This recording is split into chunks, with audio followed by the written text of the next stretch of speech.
Welcome to Inner Healers, a radio show dedicated to bridging science and spirituality by sharing the latest news on integrative health and overall well-being from a spiritual standpoint. My name is Luciana. I'm a bachelor in alternative medicines and the producer of Inner Healers radio show. I will be your host in this adventure to remember you can heal from within. You are an inner healer.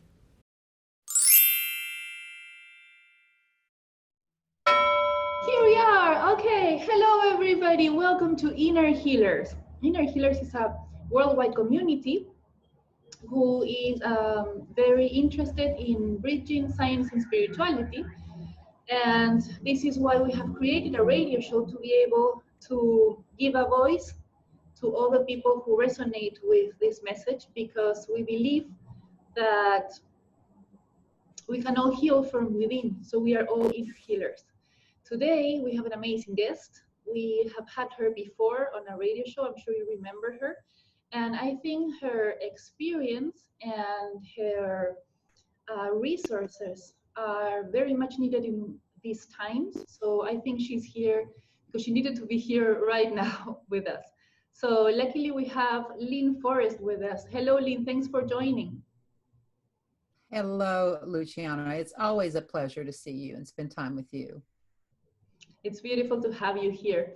So for those of you who probably this is the first time you are listening to Lynne, or if you have been listening to her in our previous radio shows, but this is the first time you see us together, I wanted to show you this. This is a book that I have from her that I love really a lot, and it's been the basis of a lot of my work with people getting it stuck, you know, in the victim triangle. So I really recommend you buying this book and reading it, because it's amazing, not only if you work with people, but also for yourself. I think actually it's important for you to understand the concept, the way in which she describes all of this. And after you internalize this, maybe you can even use it if you want to help people. So Lynne, can you tell something about your book? That book is a textbook. I think of it as a textbook, really. And I published that book. We published that book in 2011. It's been that long ago. And there was very little information about victim consciousness at that point. I'm probably, truthfully, can probably say that I'm a pioneer of the victim consciousness understanding of how it is that it's not only prevalent in our society. I have come, since I wrote that book, I have come to understand that it is our setup. We all come to experience victim consciousness, you know, and so the book outlines the process of how to move out of it, which, when I had written an article called Faces of Victim back in 2009 or something like that, put it on the internet, and it got all this attention. And my good friend and the man who is my tech wizard, he takes care of all things tech in my life. He said, Lynne, you're getting all of this energy back from our audience. He said, you need to just write an ebook on how to get out of victim consciousness. How do you get out of it? And so that book, which started out to be a little bitty ebook, turned into that. And it really describes this step-by-step process of how to, first of all, recognize. The Faces of Victim is the article that helps you recognize when you're in victim consciousness. And you can find that on my website. It's a free read there. I would recommend folks go. And then this book actually takes it from there and says, okay, and here's what you do about it. So that's about that book. I want to say one more thing about that book, because it lists in the very beginning the guiding principles of reality, and those really are, that's the ladder out of victim consciousness, is really beginning to see the world in another higher level of consciousness, which I call observer consciousness. It's by accessing that, and you access that through those universal guiding principles, which, by the way, are ancient principles that have been around since the very beginning. They underlie every body of truth, whether it's of an indigenous culture, of Jungian society, or of any theology.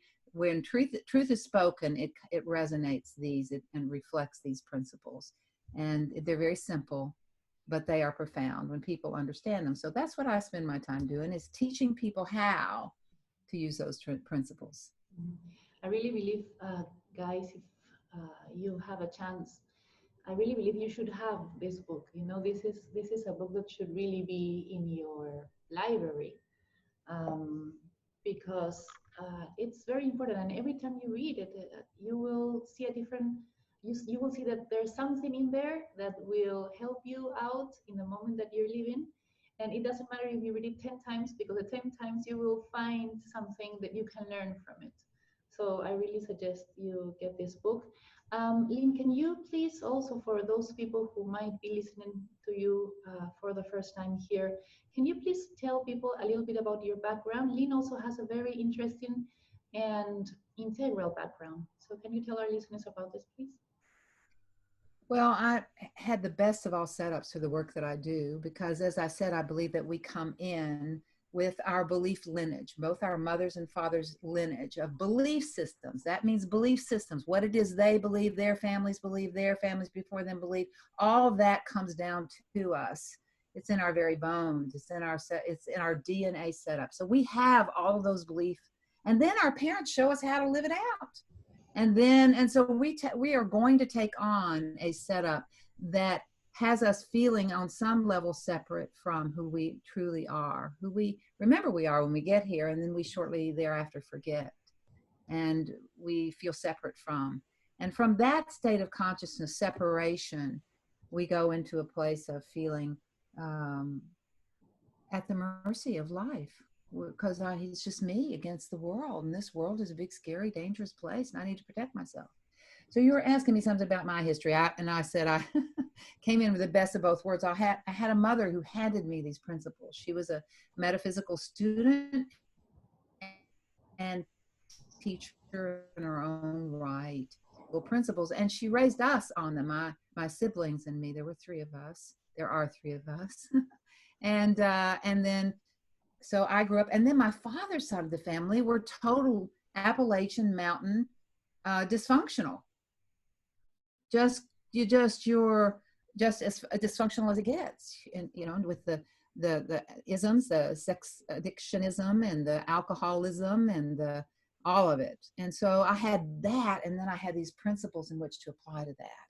And it wasn't until I started learning metaphysical principles at the age of 7, but by the time it wasn't until I was really like 18 that I began to really bring meditation in and beginning to kind of go, okay, how do these apply to my crazy dysfunctional life? How can I, because like most of us, we live out our dysfunction until we begin to recognize that it's dysfunctional. And so mine is a path of experiential learning. Rather than every time I tried to go the academic route, something would get in the way. And finally, I realized that it wasn't about my being a failure. I had this story about, well, I don't have all the blah, blah, blah. I knew the blah, blah, blah. All I know is I'm just writing down what I'm experiencing and how the principles apply. And then I got an opportunity to go in to, well, of course, I was drawn into the counseling professional mental health through an HMO that hired me in the 70s. And they noticed my ability to work with people and to use the principles that we didn't call it by this at that time, but just learned how to apply common sense, is what I called it, to real life situations. And so before long, I was running groups. And then it went from there. I set up private practice in 1985, which has given me generations of people, generations of families. So the things that I say about family and about this comes down from me getting to watch. I've worked now with families of 4 generations. So I've been able to watch the parents who passed down to their children, who passed down to their children. And now the 4th generation is showing up. And I get to see and also watch families who bring these principles in, and how they don't get around the setup. They have the setup, but they know they have the tools within which to use, because really, folks, we're not only here set up to go through this. That's not because there's some kind of cruel deity out there that wants to. who's a sadist and wants to watch us suffer. It's not about that. It is all, it's purposeful. We come here to learn how to use the equipment of being co-creators, because that's what we grow up to be. That's what, when we're fully grown, we are spirit, we are co-creators. And that means co, meaning we join forces with that which we truly are from. And when we line up with that, amazing things happen. But the first story we have to create in order to gather the tools that we can then direct towards co-creation is through learning our story, through experiencing that. And I'll tell you right now, there's no greater teacher than fear and pain, because that will show us exactly where it is that the belief that may have come down through our lineage is that we're carrying without ever even looking at it is holding us prisoner. And that's what my work is about. Does that make sense to you? Totally. And I think it's a beautiful work. And I also think it's a work that is very much needed right now.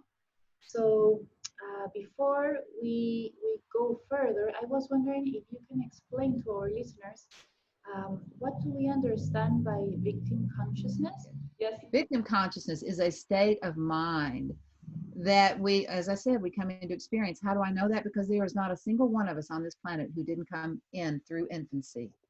And that means every single one of us knows what it feels like to feel at the mercy of some of others. But you notice babies aren't making that a problem.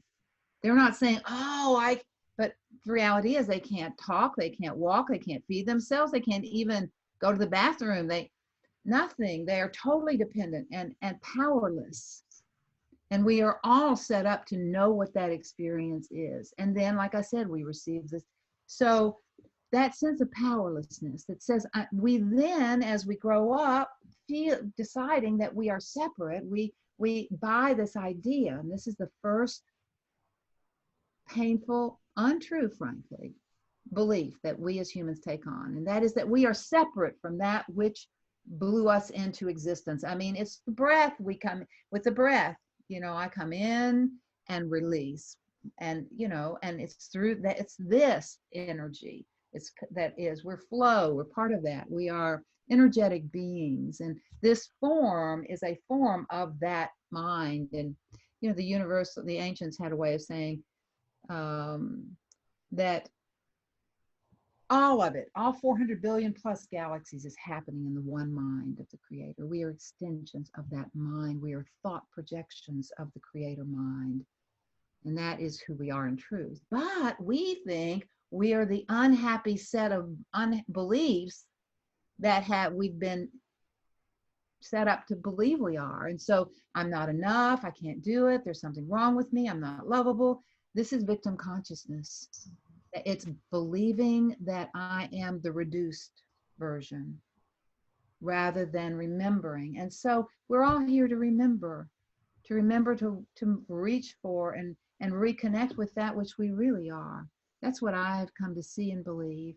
So, and not believe and watch, witness the truth of that. So victim consciousness is anytime I look outside of myself and say, that is what's making me unhappy. It's because she said blah, blah, blah. He won't let me. They fired me.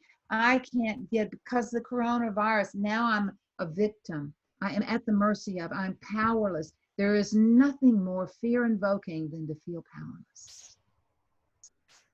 And this is, and the thing about it is that if you will notice, what I've noticed about the coronavirus, for instance, is that, and I'm working with people every day all over the world. So I'm getting to hear glimpses of the lives as the COVID is affecting so many different lives. And I hear all kinds, you can just imagine all the stories I hear and about their life and what they're experiencing, and especially on the inner plane. And what I noticed is that every single time, whatever it is that where they feel affected by the COVID-19, it will be a place that is rooted to or comes out of a painful, scary belief that they're carrying. And so when we just pull the belief up and begin to examine that and look for other possibilities of what's another way that might be just as true, to see this, that is not so scary.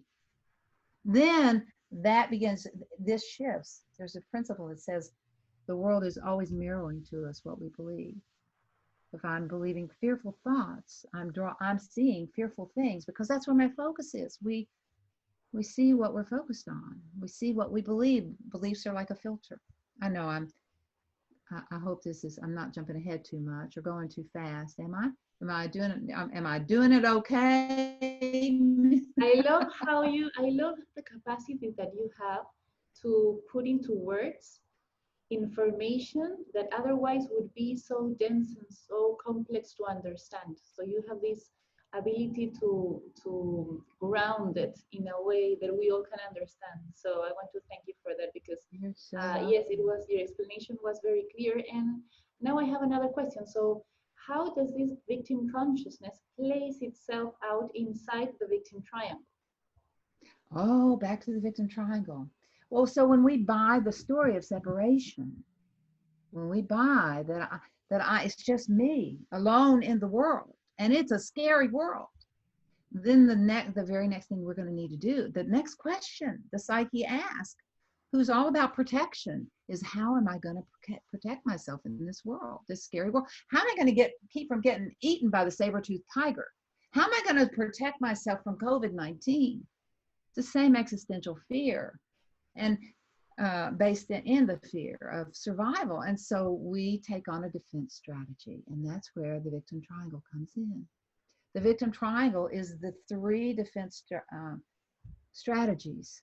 It's one of 3 that we, from this place of feeling powerless, from this place of feeling separate, isolated, alone, and afraid, we take on a strategy. And the first one is the victim, of course, because we go there first. We're in the fear and separation, so we're seeing the world through that lens. And here is the thing is that the formula that you need to know in order to understand this more clearly is what I call the reality formula. It's not my formula, it's a universal principle, but I coined it as a formula because it's what all minds do. And that is this: when we believe a thought, we marry it. That's what a belief is. It's a thought we've married. It's a thought we thought so many times, maybe even inherited it, and we've never questioned it. And so we're married to it. And when we marry a thought, it becomes a belief, and then we will take its ride. And what that means is whatever you might think of it as vibration, that thought is, whatever level that's on, I'm going to feel the feelings that go with that thought. So if you just put it into two camps, it's either fear or, let's say, love. So either a fear-based feeling of like, and all, just think of all heavy feelings as being about fear. And then you've got the lighter feelings that are about joy and congruence and safety and feeling competent and all those. So whatever I'm thinking, I'm going to feel the feeling that goes with that. That's the first thing. So when you believe what you think, you both feel as if it's true, and then you begin to react as if it's true. You begin to act as if what you believe. So if I believe that you are untrustworthy and that you're going to try to hurt me, let's say, just to make it graphic, let's just say I'm carrying a belief about that from who knows what. Maybe you remind me of an aunt or somebody, and I've put you in that same box, and it has nothing to do with you, but I have a story about you, and that is that you're dangerous like she was. And so now I'm going to feel the feelings that go with that. I'm going to feel paranoid, distrustful of you, anxious, fearful. And then how am I going to act? Well, I'm going to put distance as much as I can. I'm going to be watching you with askance. I'm going to be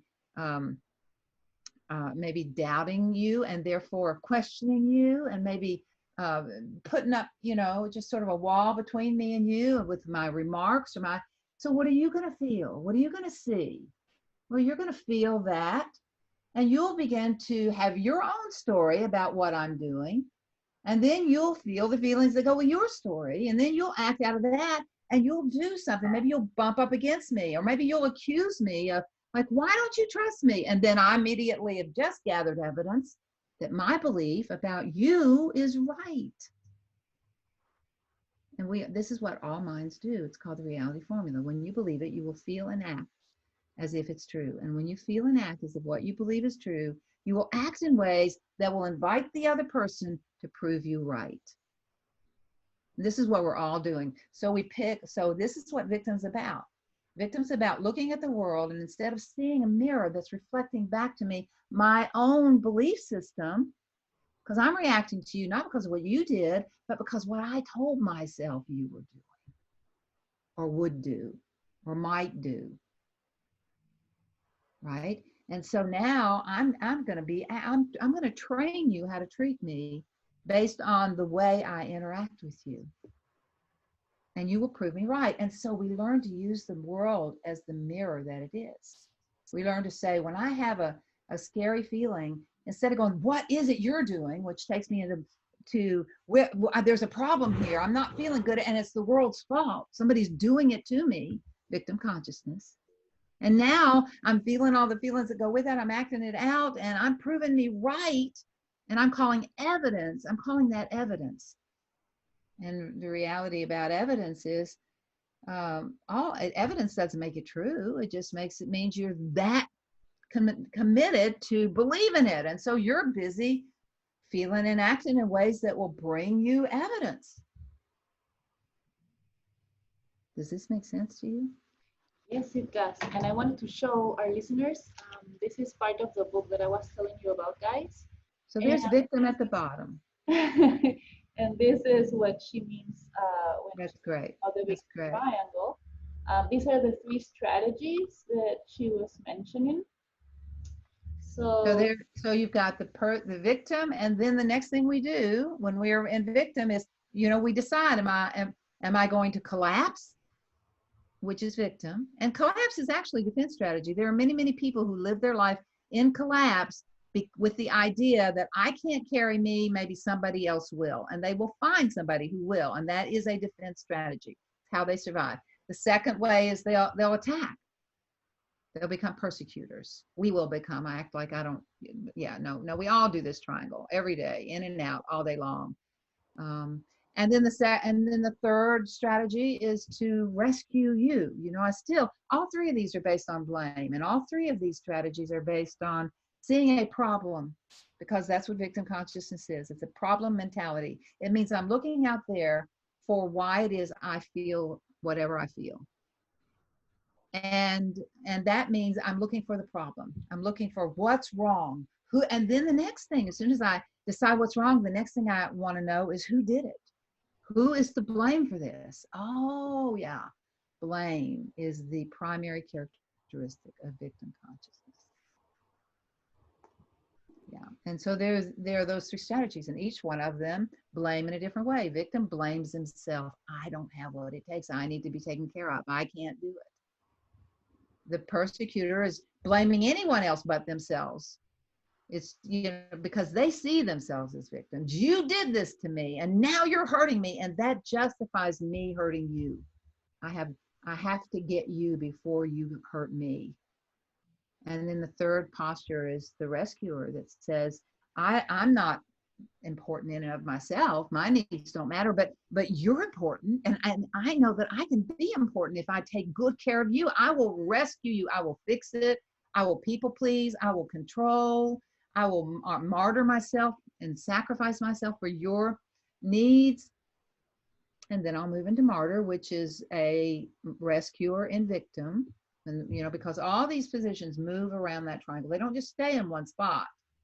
No, once we're on that triangle, even though we have a, quote, starting gate position, your favorite spot, meaning the one you're most acclimated to, you might start there, but once you're there, you will move around one way or another. You might move back and forth from persecutor to victim to persecutor, back and forth a few times, go over here, and then, or dance between persecutor, rescuer. You can move any direction. But the point is, you'll be on that triangle. It's a generator for misery. It's a generator for unhappiness. It's a generator for the collective consciousness we've been living in for a long time, which, for me, in my opinion, COVID-19 has come to show us where it is we stand right now, not to taunt us, not to say, you you have been living in a collective mentality of fear and blame all these centuries, and this is what you get for that. You know, it's not that. The universe is never vindictive, never. No, it's always for us. It's always wanting to show us what it is we're believing and projecting out and seeing. And this is, we're being given a moment to step back and look at, what have I been projecting in the world? What have I been believing, feeling, reacting out of, and proving? And is it true? And when I do that, where does that take me? And is there another way to see the world? And we are being given, for those of us who, this is initiation as far as I'm concerned. It's the time that I came to be here. I am here right now, right on time. I know that I'm here on design, on purpose, because I'm here, and because I heard that for the first time when I was a little girl, age 7, when my mother told me and my siblings that there would come a time on our planet when the old structures would completely collapse. And this was back in 1959 or something, you know.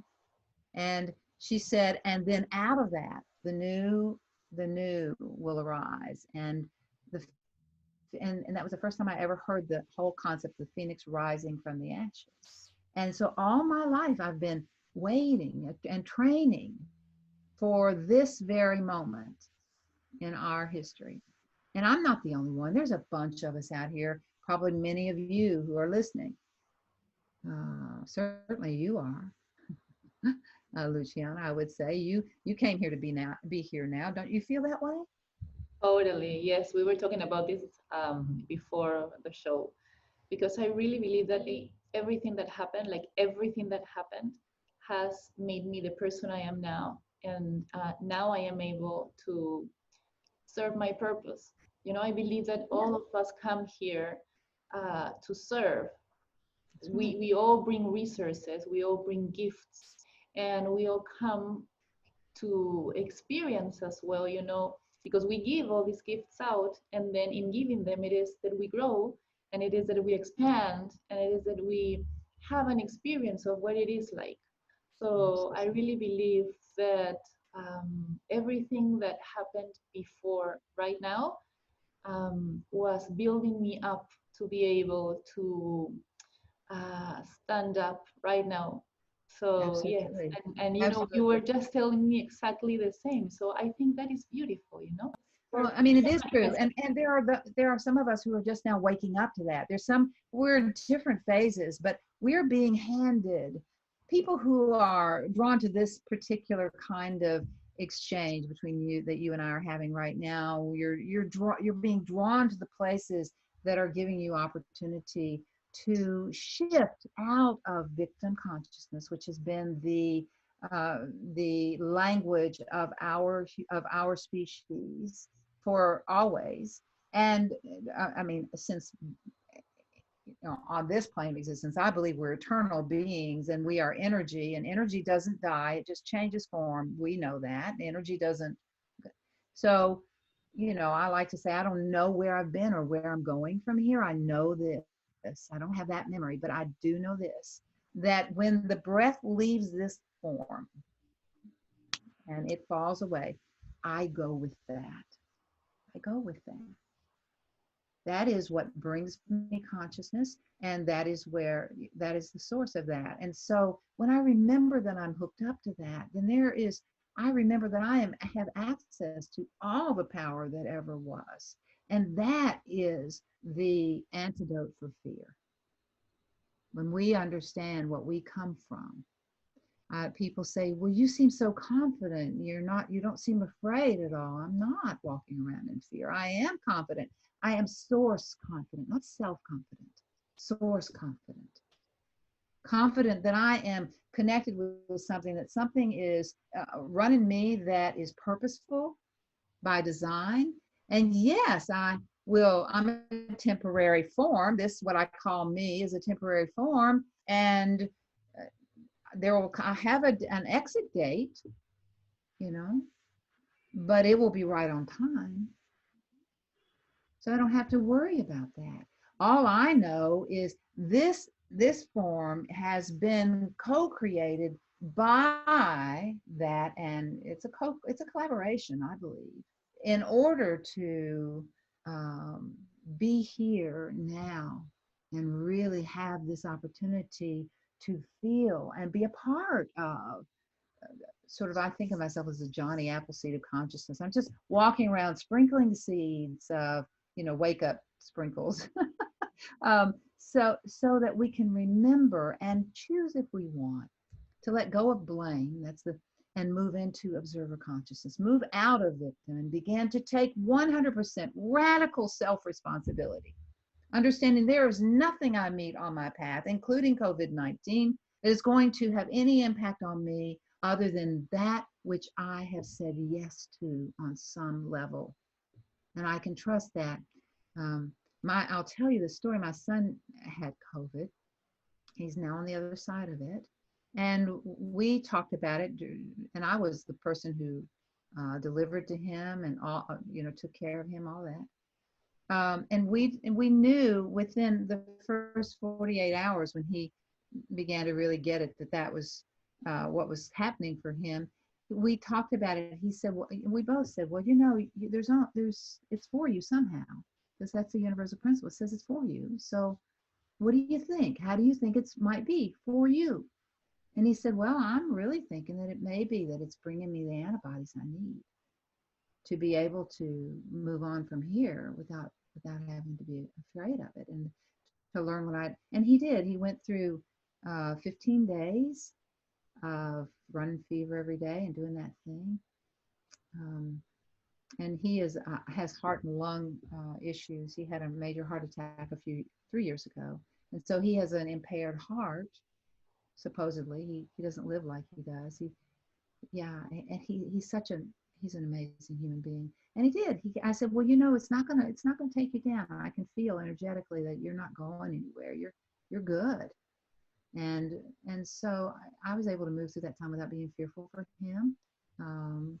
He came out of it on the other side of this, and has made some life changes he needed to make, sees the beauty in that, is grateful. Oh my goodness, so grateful. And I'm not walking around terrified that I'm going to come down it. I'm down with it. I trust this. I really, I trust that there's only one reason that COVID-19 would cross this threshold and enter this form, and that is for me, that it has something to teach me. And if it comes in, or the other reason is it's come to take me home. And if this is the time, and I'm leaving on that note, then whatever. So this is where I am with it. And I don't expect others to be there with that, but I just want people to understand that there's another way to see this. We do not have to be so terrified. We really, really can. And it does take some work. We do have to deal with the stories that run, the stories that say, what if that happens? What if this happens? This is all offshoots of victim consciousness. But when I apply the principle that says it's for me somehow, how might that be? It changes everything. We begin to look at the world as a friendly place that is showing me what it is I need to expand and grow and remember who I am, versus look out at the world and see a scary place that's trying to get me. That's victim consciousness. Does that make sense? Yes, and it makes me, like, you use many words that brought me back to, or took me back to an interview I was doing this morning for my radio show in Spanish. And we were talking about something you mentioned, which has to do with letting go. So change is unavoidable, right? And that's a certainty. So usually when change happens, we fear the unknown. So we have uncertainty. And then our uncertainty usually brings with it emotions like anxiety and emotions of discomfort. But in a way, all this chaos that happens as a result happens because it is taking us from the familiar and comfort zone that we used to have through the unknown to where we are supposed to be. And all of that is actually an opportunity. It's an opportunity for growing up there where we used to have fear, for lightening up belief systems that maybe were shadows up to them, and then we can light them up to obtain something from that. And I mentioned this because part of this chaos that we feel inside has to do with the difficulty of letting go of that that's familiar. And it also has to do with the fear of losing something. It's like we have this feeling of losing something, very, very similar to grieving when we're losing someone or when we feel abandoned. So can we talk a little bit about this through the understanding of your guiding principles for life? Yeah, because fear, it's always about the loss of something because we are, and you're right, the antidote is about relaxing into change. Change is part of the time system. You know, when we believe in time, that time is moving on, and what we notice is that forms change, forms shift, and so change is going to happen.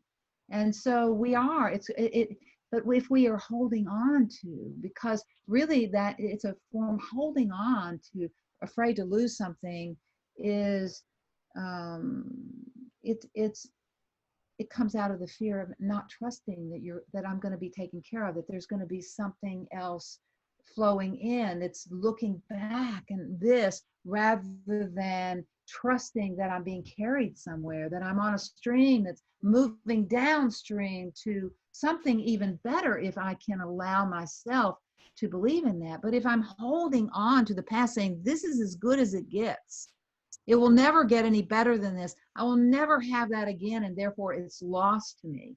And not to say but not to discount the process of grieving, because grieving is how we liquefy the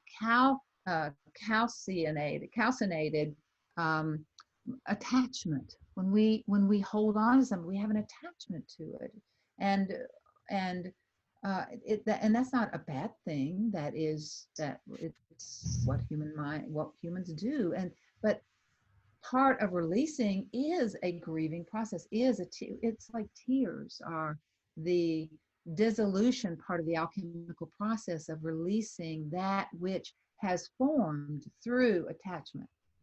Or it can be a thing. It's formed into literally a physical thing. So letting it go. How can I let that go? As a way of understanding that, yeah, that part of that may be to, there comes a point when it's time to say, well, am I going to let it go? You know, am I? And actually, it's just trusting that you will hold on as long as you need to, and you'll release when it's time. But when you release, it's about shifting your focus from behind you to the past and beginning to look forward rather than looking back, grabbing the past. This is what hanging on does. And now you are actually planting it in your future, and you're going to head right into more of whatever it is that you haven't been able to let go of, whatever it is. So the universe, the stream of consciousness will bring you more of that which is causing your fear of letting go, for causing your fear of whatever it is that I'm afraid I'll never have again. The universe says more of that, more fear of never having again. You know, that was it. That was it. That's all. It's as good as it gets. Okay, now I've already had as good as it gets. I can't, so I bring more of it's never going to be as good as it gets. So letting go is a really important part of being able to reach forward to where would I like to go now? How would I like it to feel when I get there?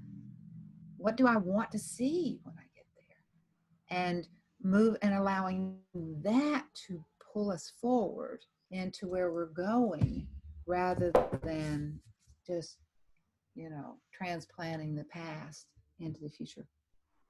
There's so many things crossing through my mind while I listen to what you're saying. I'm thinking about trust in public health, public policies, the government.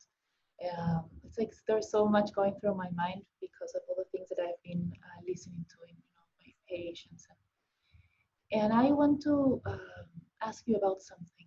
How would you say faith plays a role in all of this? And also, because many people, when we say faith, many people think about, the religious concept of faith, or we're all biased, in everything that we perceive, we are all biased in a way. So what role would you say faith plays in all of this? And again, not the Catholic faith or not the religious faith, but actually the knowing kind of faith.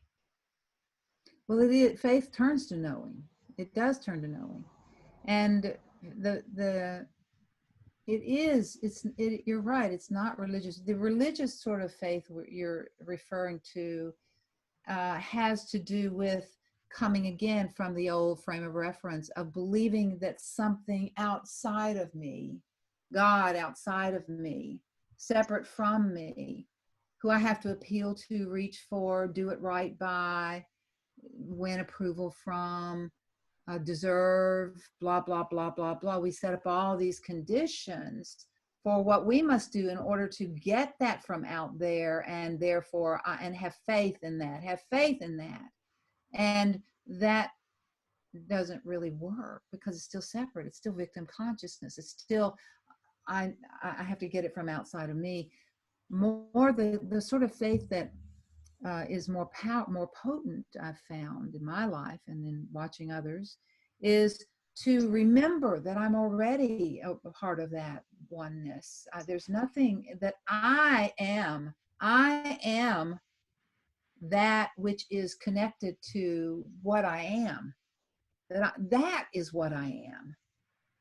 And I'm an extension of that. And so there's no disconnect, and that's where I have faith. And that allows me then to, what we're given is the right to direct that source energy in wherever we choose to focus. And our focus is what is the direct. The universe is not saying to you, I'm going to decide what you came here to manifest. No, the universe is saying you get to choose whether you want to focus on thoughts, beliefs that carry a fear vibe and create that, or whether you want to focus on believing that you and I are one, and that through me, all things are possible, and you are safe. See, I walk in a knowing that I am safe. I know that there's nothing that can happen to me. And even death is just me stepping out of this form to what's next. This is the faith I have. And it comes from practicing it. It comes from practicing through choosing to see whatever situation I'm in through that lens. So what if I believed that the world is totally for me, and that there's nothing that can happen, no matter how painful it might be. Now, I'm not saying nothing painful can happen. Pain, remember, is the great awakener. And but whatever it is, it's come to bring me consciousness. It's come to bring me awareness. And it is always refining me. And it does that for me because I am that loved, and because, frankly, I asked for it. It's not a single person that awakens who doesn't ask to awaken first. It's not just, and there's not a single, and those of us who are awakening and are those who came in to awaken, and those who are not came in to experience a whole life of contrast. Where's the problem in that? That's not a problem. Nothing wrong with that. It's grist for the mill. It's working with contrast that teaches us, helps us get more clear about what we want. where we want to go. And it helps us begin to shape that. It's purposeful.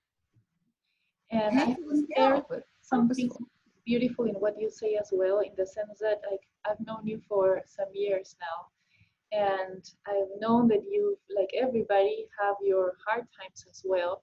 And I love it every time I see that you're going through something difficult, and your first answer every time is, I am going to put the guiding principles into practice.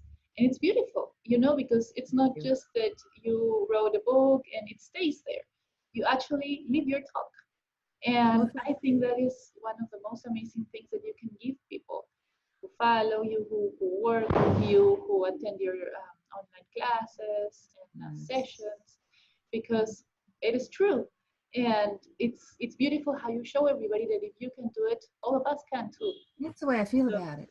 so It's that like is I'm just, beautiful. yeah. It's like if I can't if I can't testify by living it on my life, what it is in my own life, that which I'm passing on or sharing with you, how is that going to be helpful? No, and besides, this is how I learn it. You know, I've realized uh, not so long ago, really, I had this realization. I'm always being given downloads, and that morning's download was around how it is that my life has been so on purpose, on task. All of the challenges coming up in dysfunction, all the relationships, the isms that I went through, both married them and lived them, and all of that. All of that has been because I came to experience that. Because one of the things I realized, and what brought this awakening revelation around this for me, was I realized that what some people would call self-sabotage, which is I realized that there had been many times in my life when someone would come along and say, Lynn, I want to come do this with us. And I would choose to go the other way. And then sure enough, that would have been a doorway out into the world, in terms of more recognition and all that. And I realized that I had said no, not because I was sabotaging myself, which is one of the things I accused myself of, but because I didn't come here to succeed by the world standards. I came here to live these principles on the ground and verify them. And I've chosen to take that route over and over again. And it has been so bountiful because, like I said, I write it down, and then you and many, many others pull it up from my webpage, pull it off of my Facebook page. And so that's what I'm doing. I'm just saying, oh, and by the way, here's what I learned today. I may not say that I learned it today, but that's exactly what's going on. This is a revelation for me today. It might be helpful to you. And And that over is and over why again. what you share with us, I think, is so rich. You know, it's so rich in spirit. So it is so rich in what it really, in what you give to us in this way. Would you mind if we have some followers, beautiful inner healers friends, listening to what we're saying right now? And I have a couple of questions. Would you mind? Absolutely. Okay, so one of our inner healers listeners, she says, today I am feeling sad. There is a stubborn unwillingness to meet feelings of unsafety and anger, and a sense of devastation for not knowing how to surrender and trust in love. An overwhelming wave of grief in seeing what could have been all these years had I been more able to meet these places with more compassion. A life more fully lived as a living example for those who look up to me and to some degree follow in my footsteps. There is regret in how I could be leaving a better legacy and inheritance for those I will someday leave behind here when it's my time. But just being with what is today, as difficult as it is here as a guest, and I will tend to it in the way I can. What would you tell her? Yeah. So, man, it sounds like a painful spot. And I certainly have been in such painful spots in my own life.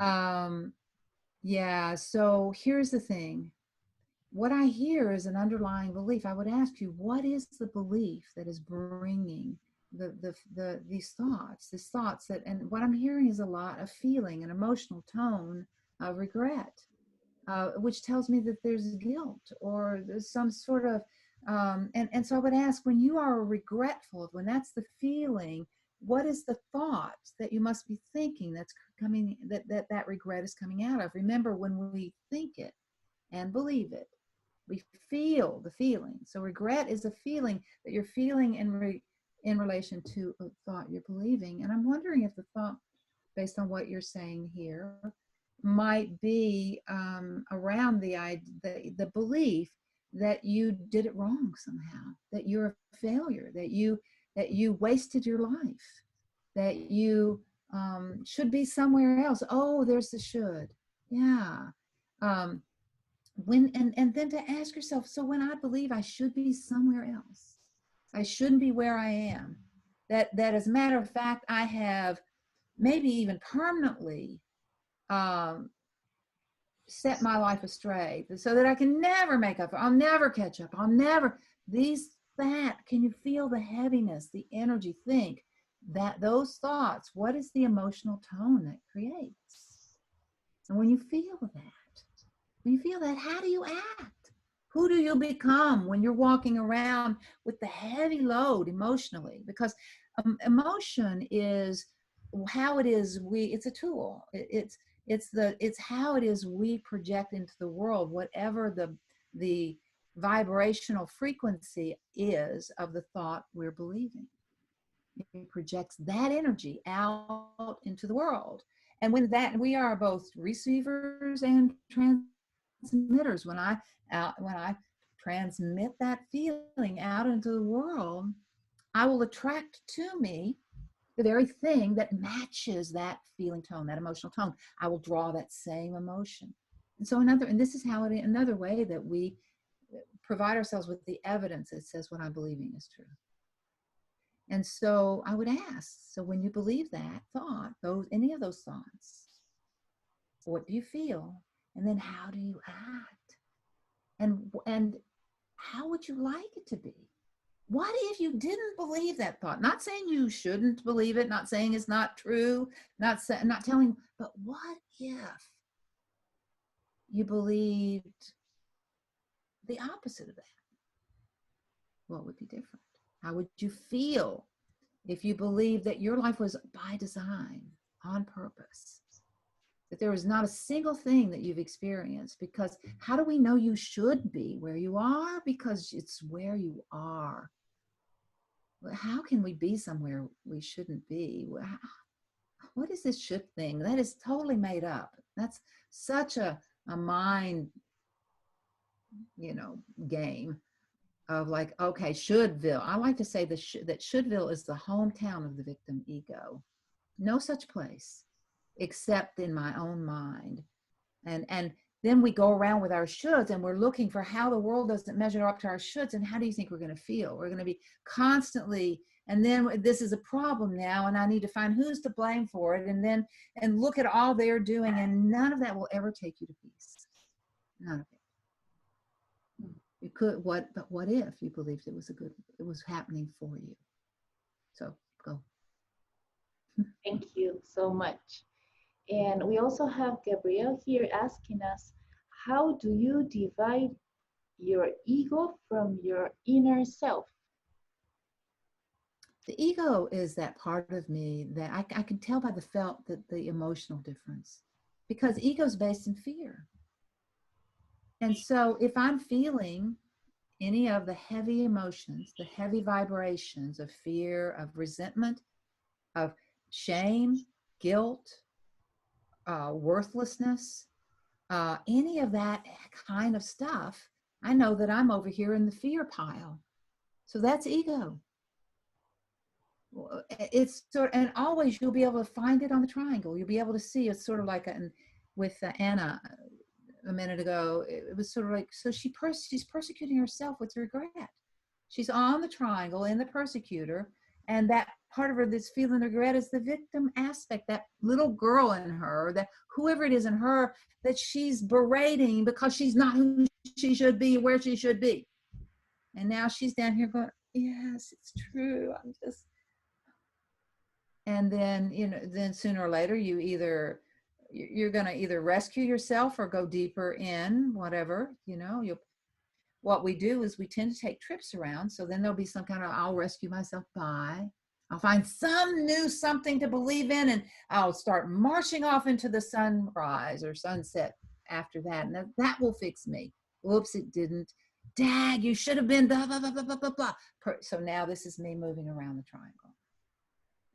And so, yeah, so when it has that calibration, when it has that sort of feel to it, we know we're here. Because when I'm in observer consciousness, what I feel is at peace. I feel congruent. I feel like I'm trusting. There's no fear. There's a sense of even excitement and anticipation. You know, because remember, the story I've been believing all my life is that there was going to come a day when all that I've been preparing for and training for would be put to use. And this might be it. I'm pretty sure it is. And that's my story. And when I believe that, versus, man, I got off into drugs and I did this awful thing and I did that terrible thing and I shouldn't have done that and I shouldn't be here, then, and that holds me back, holds me down, holds me on the triangle, the victim triangle. I don't know about you, but I want to go up here to this part of me that says, this is for you. How is it so? And our higher self, that observer consciousness, is always asking that. It never falls into victim. That part of us knows who we are, remembers who we are, never forgets. And she's always, or he's always available to you should you want to reach for it. Is that helpful? I think it's really, really helpful. I also want to greet some of our Inner Healers listeners who are following us and listening to what you say. I'd like to say hi to Omar, hi to Becca, hi to Renzo. Thanks everybody for joining. From what you are saying, I take that somehow or in a way, fear takes away our source power, our spiritual power. I would say this. We all have the opportunity. We get to choose. We don't necessarily get to choose whether or not COVID's out there. We don't get to choose whether or not we are in isolation. We don't get to choose the world we live in terms of, because it is what it is at this moment. But what we do get to choose is where we live internally and mentally. And we can either see this as punishment, as a problem, as just all the places we go with it. This is we're going to be destroyed. This is a scary world. Wherever it is we go, we can do that. We can choose that and line up with the thoughts that go with that, and feel all the fear of that. Or we can say, well, how can I use this time to better remember who I am? Maybe I'm being given this time to reflect on how it is, what story it is I'm projecting into the world, so that I can grow from getting more conscious and more intentional in where I want to focus my thoughts, and feel that begin to tune into, instead of the news that tells us the worst case scenario every day, all day long, tuning instead into sources that remind me that all is well, because truly, whether or not all is well in your life is just so up to you, all of us. And I choose every day, I choose to see the joys. So I get to spend more time in meditation. I have just discovered a whole new, and I've been online for years, but I've gotten to discover a whole new community of folks like you, and well, not that I hadn't just discovered you, but this audience and other audiences, and being able to share this and to watch people come back. So yeah, I would say it's your choice, and either one's okay, by the way, not a problem. Even if you choose to, if you just seem that you just find yourself on the triangle, just observe yourself there, watch where it takes you, and notice, verify the things I'm saying to you. I say to people all the time, you don't have to believe any of this. It's not It's not for me to decide. You're the expert on you. I would just say, try it. I use my life as a laboratory for this great experiment. And there have been many of you who've been willing to jump in and share with me your lives too, so that I get to see, get to have I get a lot of data to draw from. And I verify these principles for me. So it's up to you. It's up to you. This is your time. This is how I see it. This is beautiful. Thank you so much, Lynne. While I was listening to you, I was thinking that also part of the amazingness of your work is that you never say don't get inside the triangle, right? You always say it's okay to get trapped in the Best triangle. way to learn in the world. Take it from me, I know. Yes, but there's also the possibility, like you also have the opportunity to come out of the triangle from the observer point of view and realize what these strategies and what these dynamics are actually trying to tell you. Because in that way, you can grow. So it's not that you grow by not stepping inside the triangle, it's that you grow by stepping inside the triangle and being able to get out and observe what's actually happening for you. So I think that message is a very powerful message.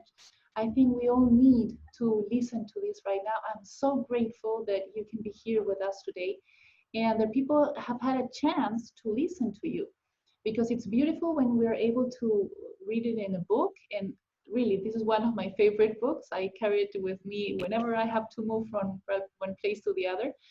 But it's also beautiful when we have the opportunity to listen to you and to have you explain to us from your studies, from your experience, from even your life experience, not only your experience as a counselor or as a person who works with groups, but also as a human being, someone who is real and who has actually put into practice all of these guiding principles.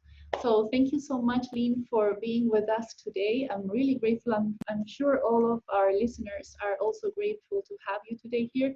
And I hope that we can have you back again soon. Thank you. And if I can just add, I want to just send people to my website. Can I do that? Of course, yes, of course. That was I've written. Ask you. Yes, please. Where can everybody find you? I have written so much material on all of this. So if you're interested in what I have to say, go to Lynne at LynneForrest.com. You can also find me on Facebook, Lynne Forrest, St. Pete, Florida. Also, we have a twice a month Reality Formula Live where my daughter and I do it.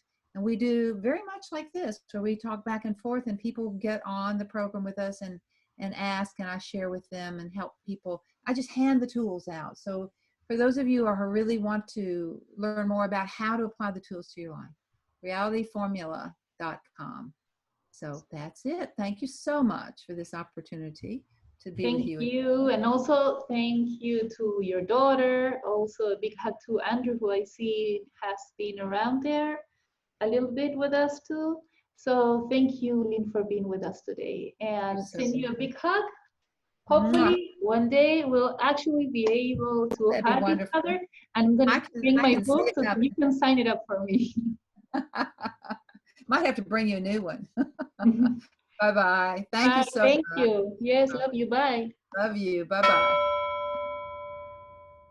You've been listening to Inner Healers, a radio show dedicated to sharing the latest news on integrative health, overall well-being, and spirituality. You can follow Inner Healers on Blog Talk, Instagram, Twitter, Facebook, and YouTube. My name is Luciana Stiglitz. Join me on Inner Healers' next episode to remember you can heal from within. You are an inner healer.